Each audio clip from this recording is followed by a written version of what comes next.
محمود هل بردم نوسینگی پارلمانی کردستان گره میوانی هیه بله من هەکار من دوو میوانمەیە ئەم دوو میوانە جیاواز لە میوانەکانی پێش ئەوانیتر سەرۆکی فراکسیۆنی پەرلەمانی کوردستان من لە پەرلەمانی کوردستان فراکسیۆنی گۆڕان فراکسیۆنێکی دیسا فراکسیۆنی ئەم دوو حزبا لەی کوردستانیش جیاواز لەی عێراق هاتوونە تێر ئاڵەخان تۆ لە بەروی حزبێکی تری سەرەتایە مەلایەوە پشتیوانیەوە بۆ سەرۆکی فراکسیۆنەوە بۆ تیمی کە ڕێگری لێکراوە.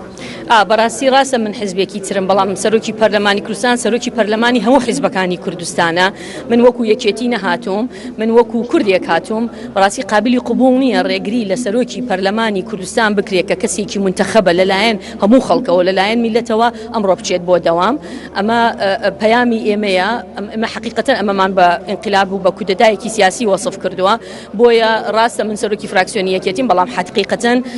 ئەمڕۆ ئەگەر دەستگایەک مابێت لە کوردستان حقيقة تواوتي شرعيتي هبه ودبي كامل إذا صلاتي هبه أو تشاوديري مؤسساتي تربكة برلماني كردستان ولا سروي أم مؤسسة شوا سروكي برلماني كردستان. بس جاي كتوا وصفك الرجلي لسروك كراو.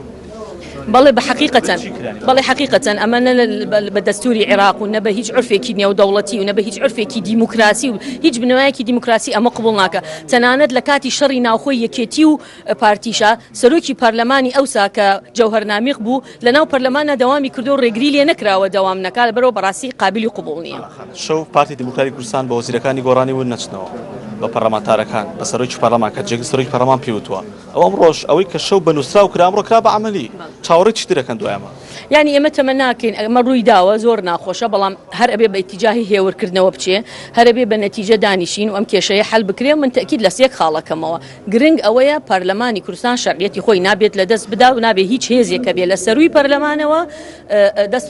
تێوەرداتە ئیشی پەرلەمان و ڕێگری بکا و ئەم کارە دروستکاوە بۆیەشە ئێمە وەکو یەکێتی سوورین لەسەرەوەی سیستمی حکمڕانی لە کوردستان دەبێت سیستمێکی پەرلەمانی بێ هاوشێوەی عێراق بێ پەرلەمان باڵاترین دەسەڵات بێ پەرلەمان بتوانێت ئەمڕۆ حکوومەت و سەرۆکی هەرێم بانکە نەک بە پێچەوانەوە. پارتی دیموکراتی کوردستان کە بەیاننامەی دەکرد بزوتنەی گۆڕانی وەڵامیایەوە چاوەڕێکی چۆن وەڵامیانایی چاوەڕ داوا چی لە گۆڕانەکان بۆی بە شێوازێک وەڵامی باتەوە کە تۆ باسێکی چارەسەر ئەو چارەسەرە ببێت. من پێم وایە ناتوانم لە بری ئەوان قسە بکەم بەڵام هەمومان بە گۆڕان و یەکێتی و هەموو لایەنەکانی تریشەوە لەگەڵ ئەوەی بە زووترین کات کۆبوونەوە بکرێ و ئەم وەزع هێور بکرێتەوە و شەرعیەتی مؤسساتی کوردستان لەدەست نەدرێت.